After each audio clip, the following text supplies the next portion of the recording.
Hi guys, today we'll talk about how can you disable double scrolling on your AnkiDroid app. We're going to figure out the solution or know how you can do that on your app. So you just follow this ways, then it's going to work with you. So all you have to do, you just go here above this sign, click on it.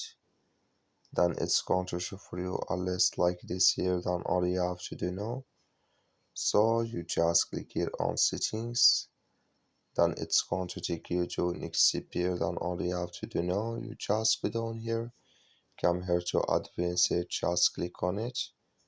When you just click here on advanced, it's going to take you to next CPR. Then all you have to do now, just come here to double scrolling here, click in this sign or this color.